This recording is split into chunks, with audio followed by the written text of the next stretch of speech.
Hi, everybody. Welcome all again to yet another live session with Lakshmi. Today I'm here, Chanchal Saxena, and I have with me Priya Agrawal, and we are the money coaches at Lakshmi. To tell you all, Lakshmi is India's first financial platform for women, and we have our own Facebook community, the Being Lakshmi community, which is an all exclusive women community where we all come together and talk about everything finance. Before we start our session today, I want to ask you all, how are you all doing? And if you all have joined in today and given us your precious time, it would be very kind of you all to send us a hi in the comment section below. And it will be fun interacting with all of you. And as we go proceed with our session, if you have any questions, please feel free to write your questions down in the comment section. As and when time will come, Priya and I will take up the questions. Over to you, Priya. Thank you. Hi everyone, hope you all are doing well and welcome to the Money Hour with Lakshmi. So, in this episode of Money Hour, we are going to talk all about the personal and the car loans. So I'll tell you what all we have lined up for today, and then we move forward in explaining you the each and every concepts in a better way. So firstly, we are going to discuss about the personal loan, what exactly it means, what are the types of personal loans. Then we are going to cover the eligibility criteria as well as the documentation required when you apply for a personal loan. Then next topic will be what are the factors you need to consider while applying for a loan. Then what are the prepayment criterias and the foreclosure charges that you need to pay when you plan for prepaying your personal loan. Then we are going to next topic will be the car loans. So car loans are usually a very, everyone dreams of having their own car. They firstly they may have certain situations and they may not have sufficient money to get that avail that particular car, so they may think of applying for a car loan. So you need to know, even if you're thinking of buying a car with a car loan as an option, you need to know everything about it. So we're going to cover that. And after that, the next topic would be the eligibility and the documentation, the tax implications as per the car loans, what are the features and benefits that the person can avail. And nextly, lastly, we'll cover about the very important topic, which is the car loan versus car lease. So you must have heard that there are two options available, that buying a car versus leasing a car. So which option is better for you? What are the factors you need to consider? So stay tuned till the end and we'll cover everything. So Awesome. So, Priya, why don't you actually start by telling everyone that what is a car loan and what are the types of car loans that are available in the market? okay. So firstly we'll cover the personal loans and then we'll move forward to car loans. So personal loans, let's first talk about personal loans. So personal loans are those loans which are, the unsecured loans which are available, which means that they do not require a collateral security. All right. So since these loans do not require a security, the banks are at higher risk offering the loans to the lender. So these loans are available at a higher interest rates compared to the other loans that we have.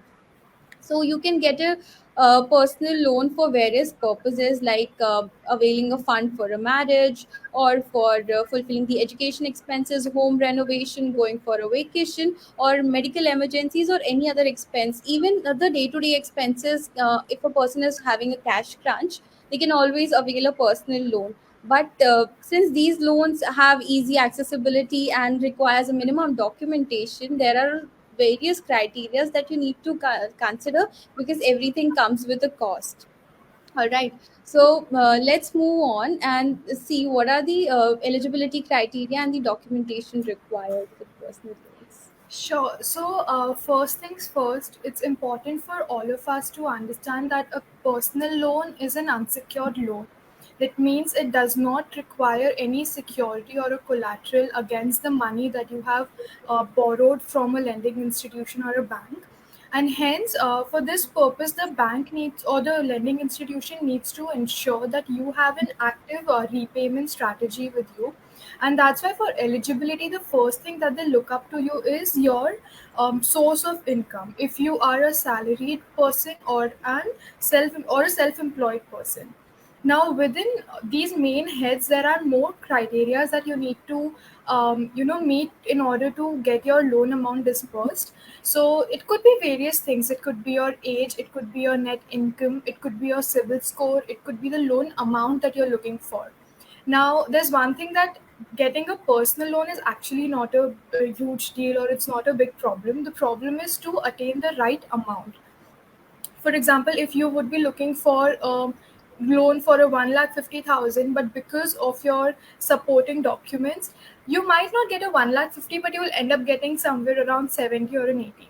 So here the problem is, again, like I said, not the point where you have to take a loan, but the point that you get the amount of loan you're looking for. And to ensure that you are eligible to get the right amount and to get the loan in the first place, please make a list of these things. Have a clear credit history, or if you have any history of credit, ensure it's good and healthy. You don't want to show a bad credit performance, because banks and lending institutions actually reject your application or limit the amount that is disbursed to you basis on these credit histories. Then second, healthy rel- uh, maintain a healthy relation with your bank or the lending institution, or have a guarantor with you who can always vouch for you when you're going for these loans. Then next thing could be, you can apply for a relevant amount. That is, make sure that you are seeking loan for the amount that you require and not for a loan amount that you can possibly get. Because don't forget, after all, it's a debt. You have to pay back the principal plus the interest. It's a cost on you. So you don't want to take up extra amount which you might not even need. Then you should, if you don't have enough documents, or if you feel it's always safer, it's a safer thing for you, you can actually provide a collateral or a security against the loan that you take, because that is just going to make the bank or the lending institution more feel more secure about you as a borrower, and they might not have a problem lending you the amount that you are seeking for. So these are the things when it comes to eligibility. And now talking about the documentation, I think throughout your personal loan, car loan, home loan, everything, the three things remain constant. The three proofs: proof of identity, proof of income, and proof of residence. Within these, you know the documents. You know it's Aadhaar card, it's PAN card, it's electricity bill, it's your salary slip, your TDS certificates, your ITRs, your audited balance sheets. So the documents remain the same, the proofs remain the same. Only in car loan it will change a bit, and we'll talk about it when we discuss that. But these are the documentations and eligibility when it comes to your personal loan.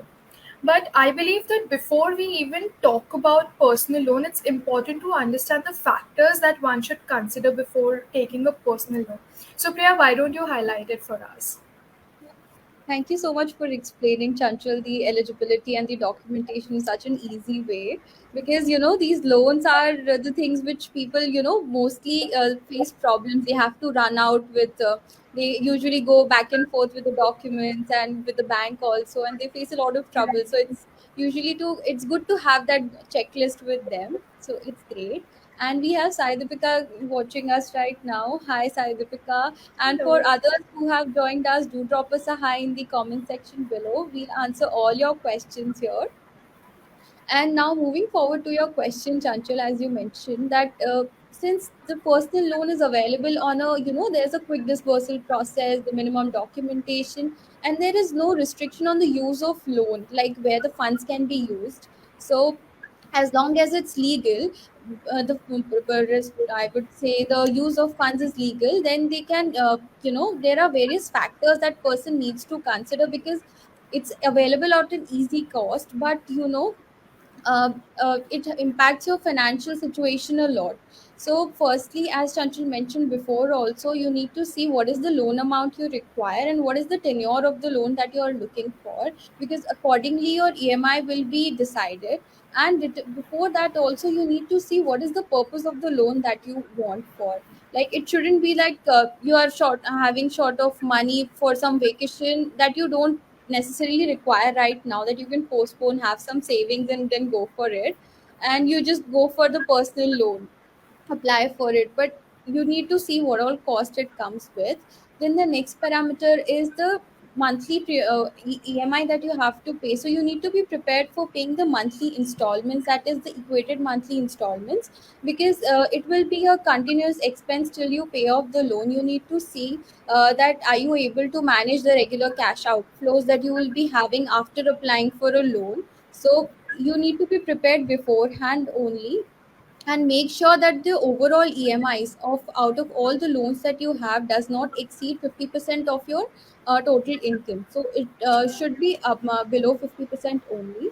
And the next topic is the loan agreement. So as we previously mentioned also in the previous lives, that the loan agreement is a very important parameter when you consider the personal loans. You need to see what is the amount that has been sanctioned for your loan, what is the interest rate being offered, what are the charges and the processing fees implied by the bank, and what is the repayment and the prepayment charges, the foreclosure conditions, and the other terms and conditions associated with the loan. So it's very, very important to read the loan agreement before signing it, to read all the terms and conditions, because it's like a common scenario that we usually sign the papers and don't read the entire terms and conditions, and later on we may face problems. So it's better to do the research and the information content beforehand only.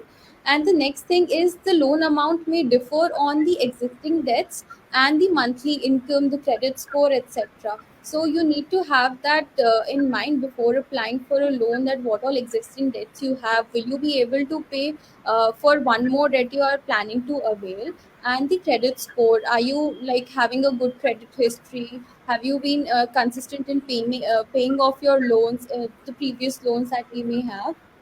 And accordingly your credit score is very important, and it's like a report card that bank sees and then checks for whether how much amount of loan you are eligible for.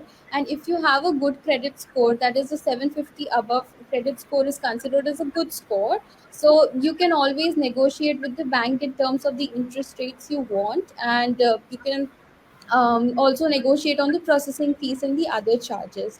So if the credit score is good, the customer is considered as a good customer, so the bank somewhat help them in getting a lower interest rates on, and hence the borrowing cost gets lower. And the next part is that you always need to compare the various offers that you are getting from the bank. So in terms of personal loans, various banks may be offering different interest rates. So you need to see and research like which bank is offering the interest rate as per your requirements, and what are the repayment capacity and everything. You need to see which bank suits you the best. And yeah, one more thing, the lastly is, don't like avoid submitting multiple applications to different lenders, because it makes you as a this shows you as a credit hungry person, and it may impact your credit score as well, that one person is having multiple inquiries of loans at a similar simultaneously on the same time frame. So it may impact your loan applications also. So these are the few things that you need to consider before applying for a personal loan. And now let's see what are the, we always have questions regarding the prepayment of loans, because some of the people may have taken the loan, and as I mentioned, they may not have read the terms and conditions, the documents in terms of the loan agreement.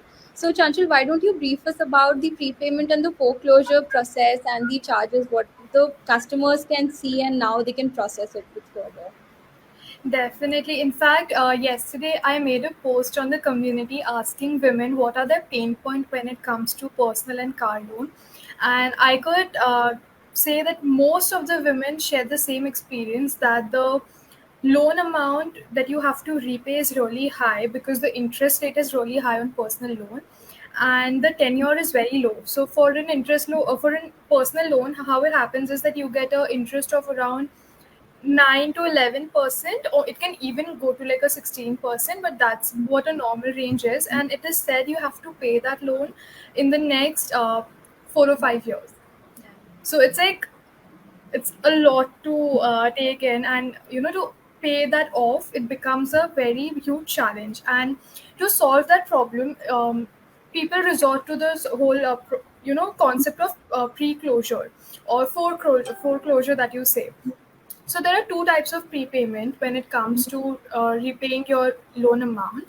One is a full repayment and one is a part payment. So what happens is, see, before we even understand what is a full and a part payment, it's important to understand what is a part payment and how it makes a difference in your loan. Part payment is nothing but when you are actually repaying your amount of loan more than what you promised to do in a stipulated time. So, for example, if you said that I'll pay 1,000 rupee principal plus interest in a month, and today you decide to pay 3,000 a month, so you are actually resorting to a higher EMI, which is nothing but pre-closing your loan by increasing your repayment amount. So here, what the bank or the lending institution does is they actually charge you a fee for doing that, and it's very easy to know why. Because if you are paying an EMI for a longer period, that means you're paying back the principal plus an interest. So the interest becomes a revenue to the bank or the lending institution because it's over and above the amount that they have given you. So if you prepay or you foreclose the loan amount, you're seizing their source of revenues, and hence they ask you to pay an amount in advance. Now, the challenge that you all have been facing, right, about the higher payment, and there are some banks which do not even allow prepayment or foreclosure. So in that case, what can you do? Now, in that case, the first and the best thing you can do is make an investment in an instrument where you can earn more, like you can generate the amount which is more than the amount you're paying out as an interest. So then what will happen if you're earning 10 rupee and you're paying 7 rupee as an interest, the 3 rupee still is in your pocket, and you can always use that 3 rupee for your own benefit. So making an investment is the key over here. Second, what you can do is that you can resort to balance transfer, or which is also known as refinancing of a loan. That means you take up another loan, pay off this existing loan completely, and now you pay off the second loan that you have taken. Mostly people resort to this when they see that the other loan that they're taking is going to give them a lower interest rate, and they won't have to undergo the or they won't have to undergo the pressure that, oh, the first bank was not allowing me a prepayment, so here I can do that. So this is the whole way of going about it. If you are facing this challenge, these are the two solutions that you can resort to. And there's one more important thing. A lot of times what happens is when people close their loans, they think their work is done, the job is over, now the banks can see what is to be done. No, your responsibility still continues. You need to collect three important documents. One is ensure all your original documents are released from the bank or the lending institution. You have taken back all the original documents. Secondly, you need to collect a NDC. An NDC is a no due certificate which the lender will issue to you, stating that you have met all the principal and interest amount, and no single penny is left for you to pay back. That means you are no longer a debtor to the bank. And third is the statement of accounts. Well, this is an optional statement. It's an optional document that you may or may not want to collect from the bank. What this document does is it actually shows when and how much you have been paying back to the bank, and that is that makes your life a little easier in a way that if there is any grievance later on that, oh, you did not pay the certain amount, or the payment was made late or something like that, you can always show and clarify this. And in fact, your CIBIL score is also one thing that you should check after repaying your loans, that if it has not increased drastically, at least it's not falling if you are making your payments correctly and everything, because you need to ensure your score is always healthy. So yeah, these are the few prepayment terms and some conditions that we need to see. And talking about the tax implications, well, a personal loan can be you like whenever you take a personal loan. See, first of all, it's a loan; it's not an income, so you can't show that as an income in your ITR. But you can always use a personal loan to save, so to claim deductions and save some money. So when all you can use this personal loan as a deduction, it's when you are using this personal loan for renovation or construction in your house. If you are using this to buy an asset which can be claimed for deduction, or if you are using it and investing it in your business to grow it, or if you are using this personal loan to pay off the tuition fee for yourself or your dependent, uh, basically paying any education related meeting any education relating expense, that is when you can actually use this personal loan to pay off your expenses, at the same time benefit from the amount in your taxes. So this is all about personal loan, and let's see if we have any questions here. Well, we have a lot of people saying hi. Hi Renuka, hi Benita, hi Radhika. It's lovely to see you ladies here, and it's always fun to talk to you all, as you know. Yeah. So Priya, I think we don't have any questions on personal loan yet. So do you want to start up with the car loan? Sure, sure. We can start off with the car loans. And for the people who are watching us live, if you have any questions, put it in the comment section below. We are going to take it and answer them during this session only. And let's move on to the car loan. So, as I talked before, that car loan is something which everyone is in that state that whether should we take a car loan or not. When they go to a showroom, look at the car, and it may happen sometimes that the car is not in their budget, but they really want it, or so first important thing is that they need to have the sufficient funds. It's better to save and then buy a car.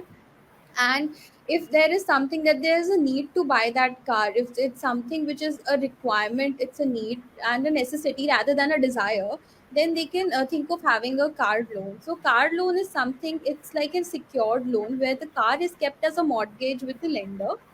It may be a banking institution or any other NBFC, which gives you the facility of availing a card loan. And you get an interest rate starts from around 7.25% usually, and it may go up depending upon the bank to bank. And there are certain prepayment charges, the foreclosure charges also, which differs from bank to bank. But the criteria here is the tenure of the bank. So the tenure of the car loan usually starts from 1 year to 8 years, and this also depends, like some banks may offer car loans up to a 7 year time period, and some may offer up to 8 years, and depending upon the person, they can avail the car loans depending upon their repayment capacity and everything. And one more thing is, like if a person defaults in paying of the car loans, the bank will have the control to seize the automobile directly. So till the repayment is done, the ownership and the control, basically would say, the control of that authority of that vehicle is with the lender. And then after the entire thing has been repaid, all the dues have been cleared, then the ownership can be transferred to the applicant, which was to the main owner.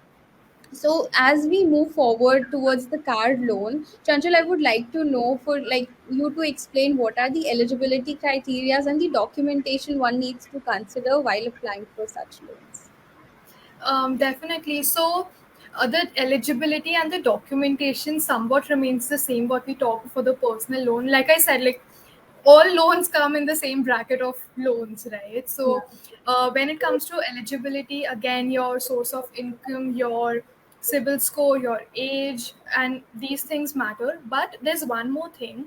When you talk about a car loan, it is a secured loan. So you are taking your loan against a security that you're giving to the bank. In case of a car loan, it's nothing but the car itself, the asset itself. The only difference here is that when you are keeping your car as a security, you're not actually keeping the car with the bank or the lending institution. You are just taking the loan, and your car is marked as a security where it is still under your possession, but the bank or the lending institution has the rights to sell it or auction it if you fail to repay the money back. This process is actually known as hypothecation of an asset, where your asset is still where the asset is still with the borrower even after keeping it as a security for a loan.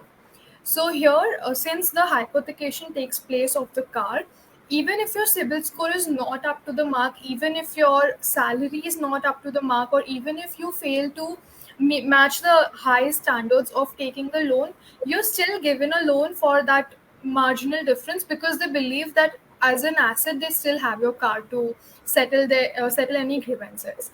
And when it comes to your documentation, again, your three proofs remain the same: your proof of identity, proof of income, and proof of residence, With car loan, the only two additions are one, your vehicle papers like your RC or and every other documentation that is required, like even a PUC is required nowadays. It's mandatory.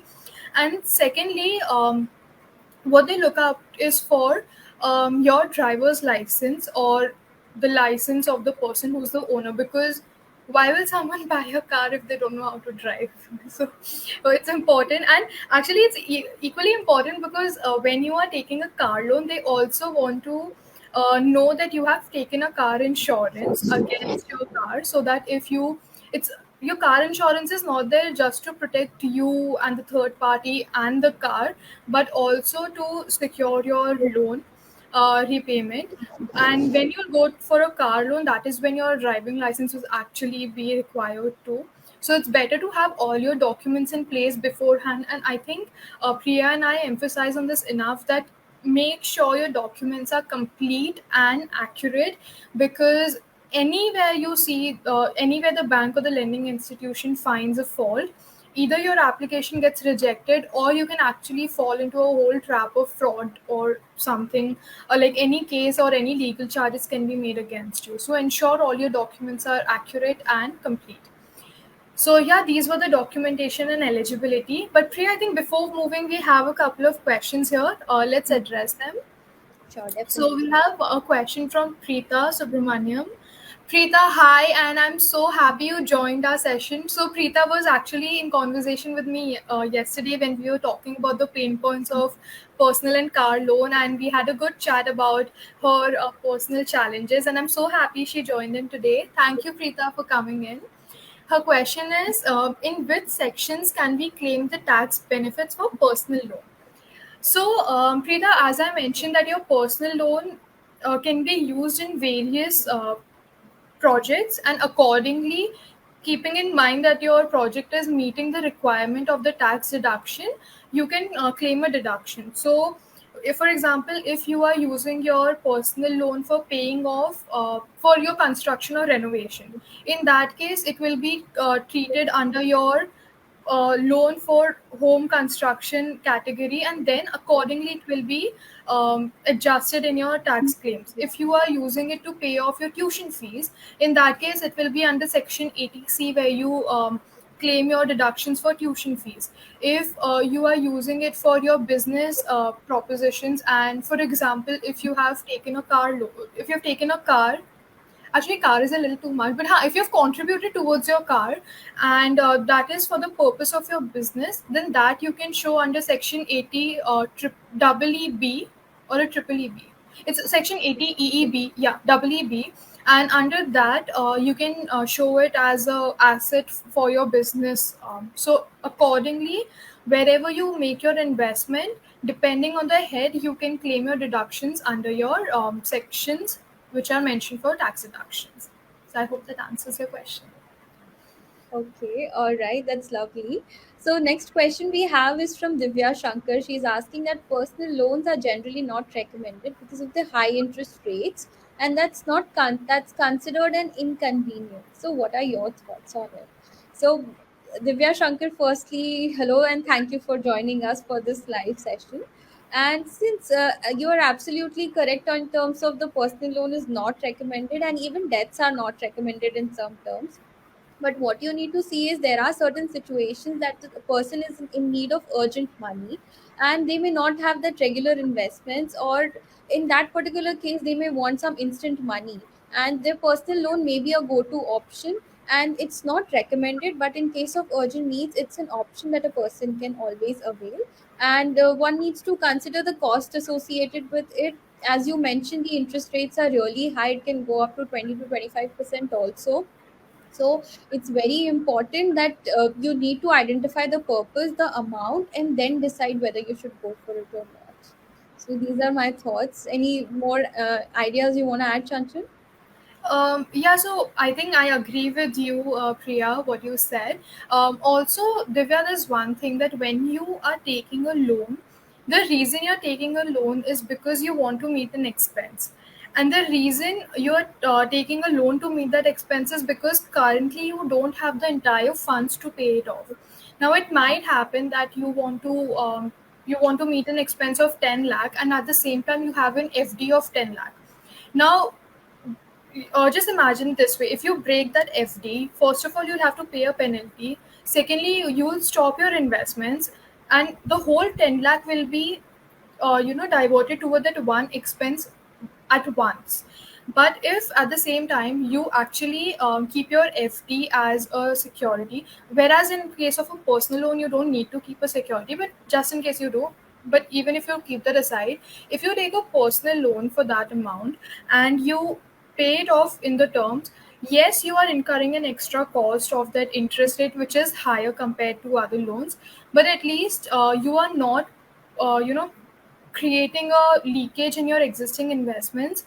You are not disturbing your budget, you're not disturbing your savings, and at one go you have the amount to meet your needs. So yes, like Priya said, absolutely be sure that the money you're using for is something that is very urgent. Don't just use it for something that you can live without, like spend your loans on needs and not on your wants, if that makes sense.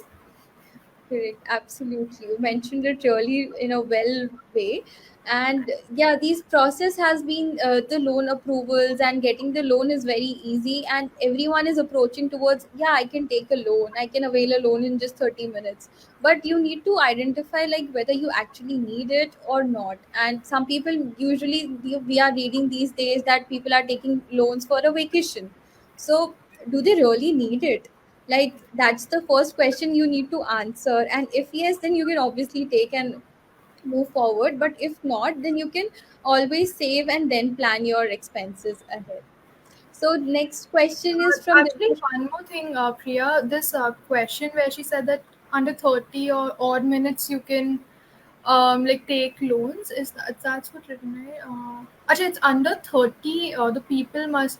No, actually, what I wanted to add was that there are a lot of platforms, especially the P2P platforms, yeah. which tell you, hey, don't give me any documents, just take my loan, give me a higher repayment option. Yeah. Please don't fall for these parties, these third parties that give you amount without any documentation needs and without anything, because there was also a news article recently released which talked about how these third parties first they lure you into taking these loans by giving you the whole deal that you don't need to give any documentations, but at the same time they do tell you way in advance that the interest rate is high. upon your upon your failure of repayment, a lot of people have found that these third parties have actually been into harassment, and they have made their lives a living hell. So please be sure that from wherever you are taking these loans, it's a recognized authorized party. You have some testimonials for these institutions from which you're taking a loan. Don't just blindly go for any P2P lendings, because there are a lot of them in the market. Like, you can, even on your app stores you can find these lending institutions having their own apps. So please be very cautious, and I think that's one thing we really wanted you all to know. I hope, Divya, your question has been answered. There's another question from her. She's mentioning that many financial advisors and influencers advise people under 30 to not take on any debts or loans. So what are your thoughts on it? Would you like to take that, Chanchal? Sure. So a lot of advisors tell people under 30 not to take loans for one simple reason, that when you're below the age, or like when you're 30 and younger, you have other things to worry about, right? If you are 22, 25, right now you're not worrying about taking a car or buying your first house. For some, it might be, I'm not generalizing it, but I'm talking for a majority of us, because we know that, first of all, we don't know where our jobs will take us. We don't know where our life will take us after 30. Uh, there are many who are still waiting for their higher education to finish, and after that they don't know where life will take them. So if you take a car, if you buy a house, it's nothing but a cost to you. Because, for example, if today you are in Mumbai, you take a car or a house, and after your PG you find out that you have been relocated to some other city or maybe even abroad, what are you going to do with that house? It's just going to be here unless you actually like let it out, or there's somebody who's there to live there. Or for a car, so you can't even let it out. You have to like then give it to someone or sell it on a very lesser value compared to what you bought it for, right? So that's why below 30 it is suggested don't take that kind of a debt on your head which is too high. And for that matter, they even say don't take a pure debt on your head also, because um, unless you have a stable income, there could be chances where you fail to repay. For example, in a case of a personal loan, if you're young, you take a loan and you decide to, take a sabbatical from your job to pursue your higher career, and then you find out that your credit history is compromised here. Now, that is going to lead to you not being able to take loans for genuine reasons in the future. So these are the couple of things, keeping in mind these financial advisors and all these influencers tell you not to take a loan. But then again, it's your need. You are if you are above the age of 20 and you're a major, I think you're mature enough to understand your needs and differentiate between your needs and wants too. So if you think it's a do or die situation where you need to take a loan, then you should definitely, then don't get carried away with these influencers or advisors. But yeah, be smart enough to differentiate. So Priya, do you think what I said made sense? Yeah, it's absolutely correct. And in case of even home loans, also we see that people wants to buy their first house, but everything has the right time for them, and it differs from each individual. So as we usually say that every person has a unique financial plan according to their needs and wants. So these decisions are also unique to a person as to when is the right time to take that particular financial decision in terms of be it loans or investments or anything else.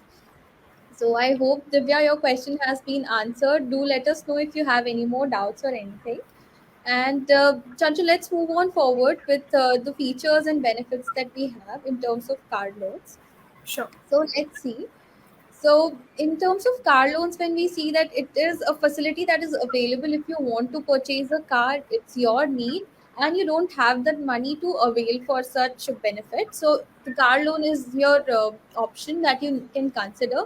The second thing is that one of the features that banks or the lending institutions offer these days, that they offer a highly customized and specialized offering as per their customer base.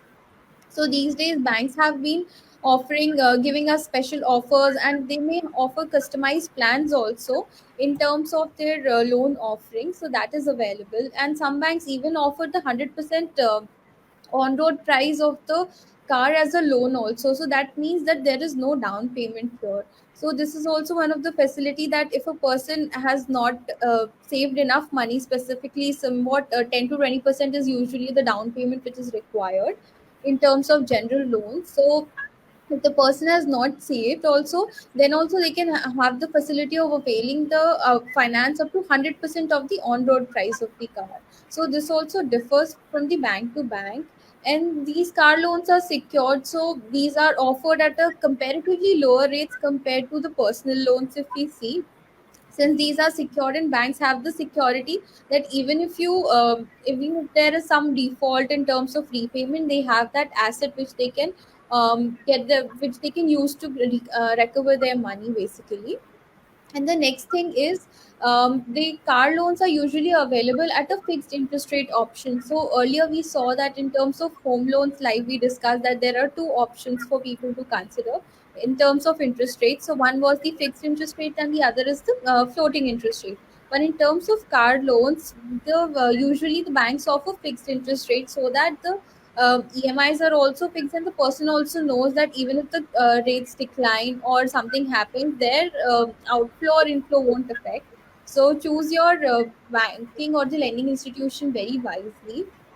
And then the next thing is that car loans are also available for the pre-owned cars. So this is something very rare information that not everyone knows. And there was some question from Rebecca also. So can we avail a car loan if it's pre-owned or something? So there's one benefit in terms of car loan is that you can avail it for a new car as well as for a pre-owned car also. But in terms of pre-owned car, the interest rates are comparatively higher because the car is like a depreciating asset, so its value usually decreases. So in terms of the interest rates, if the bank is offering you a loan on a pre-owned car, they may offer you at a higher interest rate. So that is it. uh, Chanchal, we'll address Rebecca's question now. So Sure. she has asked like, what is the difference if we resell the car to the same company from where we are buying the new car? Can car loan be arranged? So hi Rebecca. Firstly, if you are reselling your car to the same company from where you're buying a new car. Okay, so basically you're buying a car today, and before buying, you have sold your Okay. old car, and after adjusting the value, Getting a you car. want to know if a new loan can be arranged for this new car. So yeah, definitely, see, your sale and your purchase are two different transactions. If you are selling your old car, that is a separate matter altogether. What you have to see is the car that you are buying. And here the question actually should have been that a car loan can be arranged for a new car or an used or an old car. So I think that Priya just addressed that how it differs. But yeah, selling, adjusting, and buying a new car are three separate transactions. So it doesn't really matter. You can sell it in the same company, you can sell it anywhere else, take the proceedings, and then go and buy a new car, pay it as a down payment, use the loan amount to settle the other half or three-fourth of your payment, and then the cycle continues. What about you, Priya? What do you think? You answered it correctly, Rebecca. So keep the just approach the company, see what is the valuation of your previous car, how it's what is the value that you are getting, and usually the companies have the facility of you can resell the car and can always avail a new loan for the new car that you're planning to buy. And you can always there are two options that are available. So we would like to talk about in later part of the session. We have something, so it's between buying a car versus leasing a car. So you can always stay tuned for that conversation also and share your thoughts with us. And Chanchal, let's move on to another topic which is very common, and it's like a most addressed topic, which in terms of car loan, what all things you need to keep in mind, because now we know what it is, and what are the eligibility criteria, the documentation, and everything. So, what do you need to keep in mind before taking a car loan? Absolutely. So, Priya, honestly, like when we look at the factors to be considered while taking a car loan or any type of loan, people usually talk only about the things to consider while taking a car loan, like the loan itself. But I think it's important to keep two things in mind. One is the factors that you must consider for yourself, and the factors that you must consider for the loan that you are taking. Now, when Yeah. it comes to yourself, what you should consider is that firstly, you don't have any other debts that are already open, because your debts are nothing but a cost to you, and they will eventually erode the value of your own wealth. So if you have existing debts, if you have existing your liabilities to close, first wrap it up and then move on to a new liability, unless you are looking for a refinancing option, which is a totally different concept altogether. Secondly, you should see if you don't have any bigger or urgent goals for yourself. So, for example, if you are you have just graduated and you want to celebrate your graduation, and instead of saving for your higher education, you end up buying a car by taking a loan. So you don't need that loan right now. You don't need that kind of a debt on your head, because you have bigger and better goals at that moment, and the urgent ones, to be honest. So first cater to your goals and then come to your needs, because at the end it's a luxury for you. Then third thing that you need to be careful about a loan altogether when it comes to you is that you really need that asset for yourself. If you don't need a car in the moment, you already have like two cars in your parking lot, and if you're just taking it as as a luxury for yourself, and but you have other things to cater to, you have, or maybe you can actually save it right now and increase your savings, chart it out accordingly. Unless you really need that asset, don't get yourself into some kind of a debt or liability.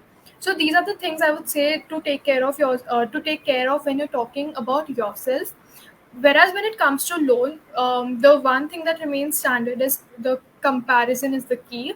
So compare your loans that you are looking for. So if it's a car loan, compare the different interest rate, compare the foreclosure agreements, compare the benefits, compare any charges, the hidden charges, especially compare the fees that are levied if you are prepaying it, or the penalties that are charged, any fees that they waive off if you do something.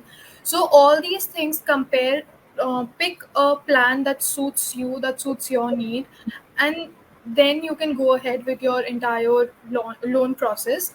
The second thing is that apply for a loan amount that is what you need. Don't apply for something that you can get, because again you have to pay back, you have to pay a cost. And always try and stick to your budget. Just because you know that you were planning to buy to buy a sedan and you can get a loan, but you find out that you can get a loan where you can actually purchase an SUV, don't change your plans. Stick to your sedan. Don't just go with whatever you can get. And third thing is that especially for a car loan, your car loan is not the last thing to resort to. It's not the end game. Car loan is just one measure by which you are going to acquire your asset. After acquiring your asset will come the other costs. When it comes to insurances, it comes to paying the fuel. It could be a petrol, CNG, or diesel, whatever. If it's even if it's an electric car, now you have to charge it, so the cost goes there. Your insurances, your maintenance, anything happens that your tire burst, your window cracks, a kid scratches on your car, all these things need to be covered. So please ensure that you are capable, your finances are planned in a way that you can maintain your asset. Otherwise it's of no use to first take a debt, then repay it for the rest of the time period, and then end up crying that, oh, I haven't arranged for my expenses. So yeah, these are the certain factors that you need to keep in mind. And talking about the tax implications, so unfortunately all the salaried people here, sorry, there's no tax benefit that you get for your car loans, your repayment on car loans.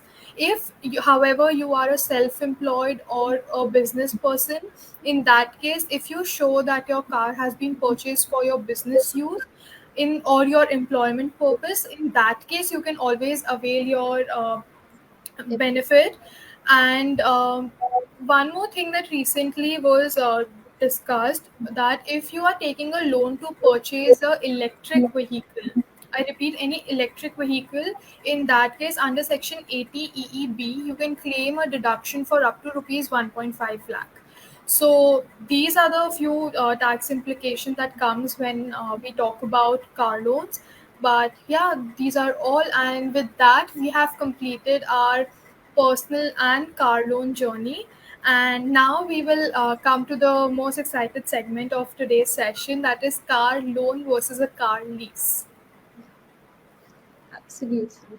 So this is a very common question, and a question where everyone faces a dilemma, like whether to buy a car, and to buy a car they need to take a home loan, and other option is leasing a car. So which is a option which a person should consider? What are the features? What are the top points that you need to consider while selecting a particular option? So in terms of if we see that buying a car, that you get that ownership of that particular asset, and you can have the I would say the flexibility and the accessibility to make all the customizations that you want. So if the car is your own, as we discussed in terms of buying versus renting a house as well. So in terms of if the house is your if you're living in your own house, you can scratch your walls, you can do anyway, you can listen to high pitch music and everything. But it's upon the person, like how they use that particular asset and their freedom. So in terms of ownership of the car as well, if they buy a car, they have that ownership to get that customized, to use it on their own terms. But in terms of the when they take it on a lease, they may have some certain restrictions on how they can use the car. And in terms of their customizations, there are certain restrictions that the customer may not be able to customize their car. So this is one aspect which a person can look at. And the second thing is, like in terms of I would say, if a person likes to change their cars in every very frequently, so leasing might be a better option there, that they can they don't have that pressure or stress to maintain the car and take all the liabilities. hence they can just live a stress free life by taking a car on lease, and everything is a I would say the responsibility is of the person who is the I would say the leasing company. So the leasing company takes care of all these factors, and you just need to avail that pay. It's just the same that the cost may differ, but you need to pay the monthly installments in terms of both buying a car as well as in terms of leasing. So these are certain things that you need to consider. And one more thing is like in terms of when you buy the car and in terms of when you take a car on lease, so you can just return the car to the person who has leased you that car and just move on further to take a next car, or you don't want that liability to be stick with you. So you can just avail this option, and if you have that particular feature that you want to avail the car loan, if you want to buy that car and keep it with yourself for a longer period of time, then the car loan will be a better option.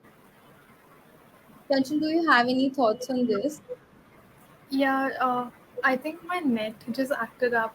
I thought my net stopped working. Yeah, sorry. One thing, Priya, that I think you've covered most of the concepts here when it comes to taking a car loan and taking a car up by through a lease. But I think it's important to tell our viewers that what exactly is a car loan and what is exactly a car lease. So I'll just put some light on it. So a car loan is nothing but the amount that you borrow to purchase a car, where at the end you become the owner of the car. After that, you are free. Like once you have repaid your loan and the hypothecation process gets over, you withdraw your car from the hypothecation process. The car is all yours. You are the registered owner of the car. What is a car lease is what car lease is basically that there's a company which has multiple cars under their registration, and as a user, as a consumer, you go to that company and you say that I will pay you monthly XYZ amount, and your car is something that I'm going to keep with me. Now, over here, all the expenses are taken care by the company itself. Sometimes the consumer is asked to take an insurance, but most of the companies take the insurances themselves and ask the consumer a little higher fee in return as a monthly expense. And the consumer can use that car for X many days, months, years as they want, as per the lease agreement. And how they are charged here is that there are like certain factors like the car model, the how old the car is, and if it's a diesel car, petrol car, automatic car, or car with a gear. All these things are taken into consideration, and the one thing that is also taken into consideration is how much you drive it. Your kilometers are also charged here. So, keeping all these things in mind, you are charged an XYZ amount per month or however your agreement is, and you can keep that car with yourself. The day you decide you don't want a car, or the day you are maybe moving out of the city, maybe moving out of the town, you can just return your car and you stop your agreement there on. It's basically like living in someone's house for rent. So Hmm. that is the whole concept of leasing a car here. The one thing I would like to tell you is that if you sit and so what Priya told us were the fundamental differences, right? That this is what happens in a lease and this is what happens in a car. If you actually sit down to calculate it, right? Like if which one is higher or like which one is more expensive, any day your car loan is going to be expensive to you because for even for a 5 or a 10-year period, if you see, uh, you will still be paying less for to a leasing company as compared to a car loan. But the only difference here is that after that period gets over, if it's a leased car, you have to return it. At no point you can tell the company this is my car unless you decide to buy the car from that company itself. But in case of a car for which you have taken a loan, you can always end your loan and make the car yours. At the end, you become the sole owner. You have generated an asset for yourself. So if your aim is to generate an asset, a car loan is a better option. If your aim is to have liquidity in term of an asset itself, just go for a car that can be leased. So these are, I think, the two ways how you should ideally start thinking whether you should take a car by taking a loan or you should take a car on lease. I think we have a question from Divya. If there is outward incident like an accident, what happened then in a lease situation? So Divya, what I think would happen is that first of all, since in a leased car, insurance is a must. No, like doesn't matter who takes it. If you take it as a consumer or the company's taking it for the car and you and then releasing it, the third party is covered, the car itself is covered. So you just have to pay the like you just have to pay the insurance. See, I think if the insurance is already taken by the company, then you don't even have to pay anything extra because you're already paying premiums. And if you are taking the insurance is covering. It's equivalent to you having an insurance for yourself if it was your personal car. So the whole situation remains the same, and who takes the insurance doesn't really matter because at the end it's for the car and the owner and not the company or the individual itself. That is what I feel. Priya, what would you like to add? So one important thing that you already mentioned is the insurance criteria, that insurance cost is usually involved in the monthly installments that a person pays. So the leasing company also takes care of the fact that if something happens to the car, if their assets are getting damaged or anything happens, so they may need to have that protection beforehand only. So I think the insurance is always the first thing which a leasing company would think of before giving the car to a customer. And even if the company is not giving, if you are availing a car on a lease, the first thing you should do is take a car insurance, because it's important for you as well as for the car, because it's a cost that you have availed for, right?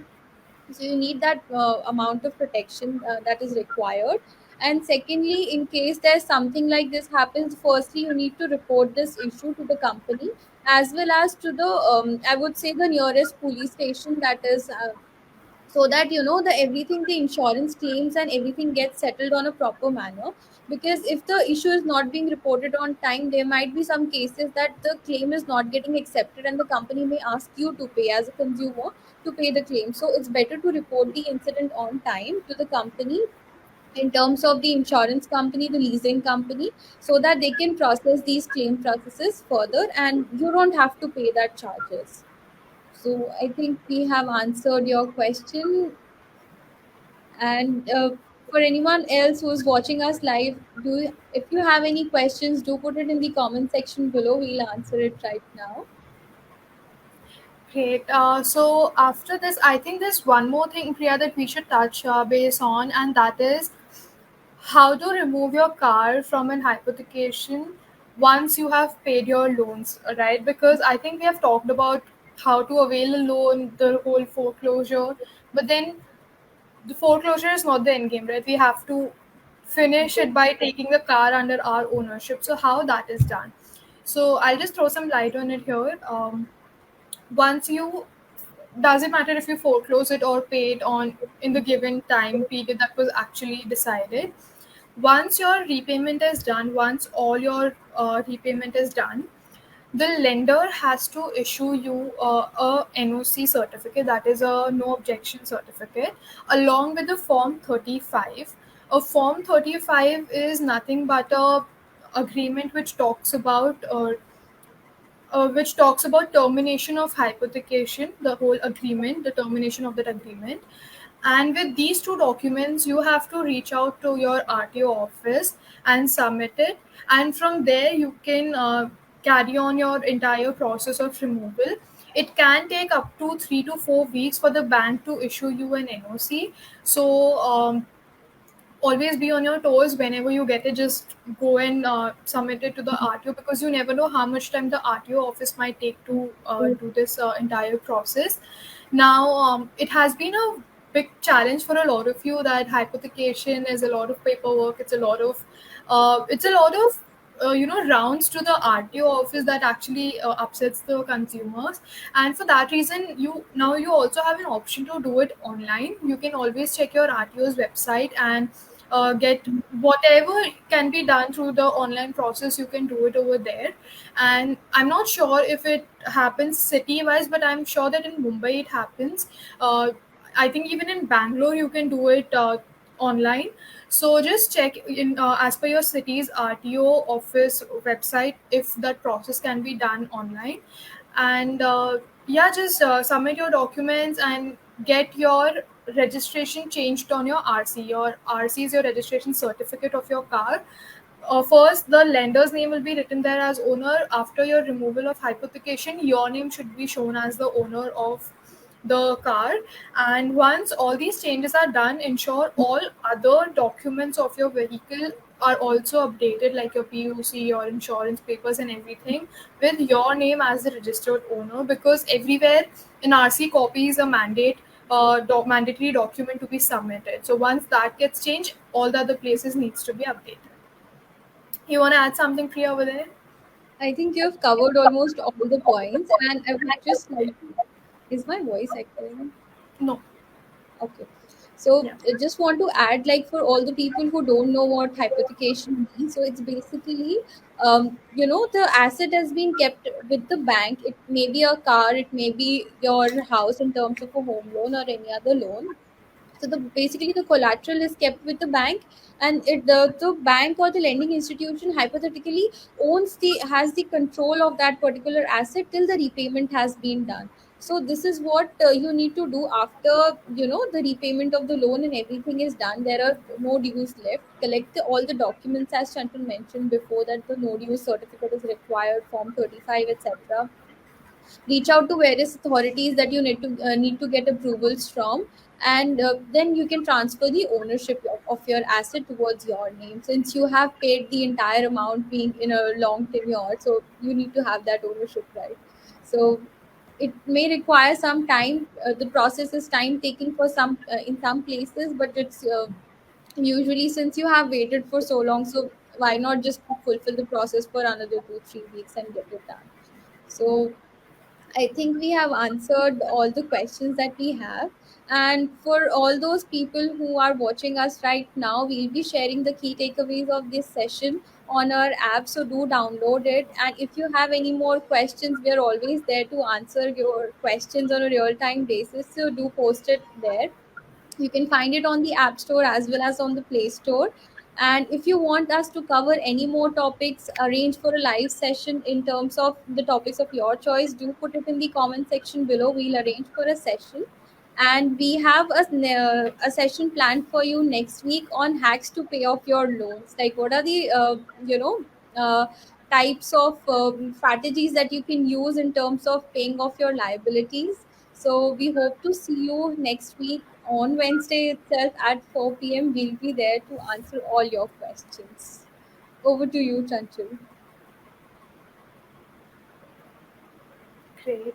I think we don't have any more questions. And if do you think we should wait for a couple of more minutes, or can we stop? Because I think we've already exceeded our money, our time, because we Yeah, had a lot of questions in between.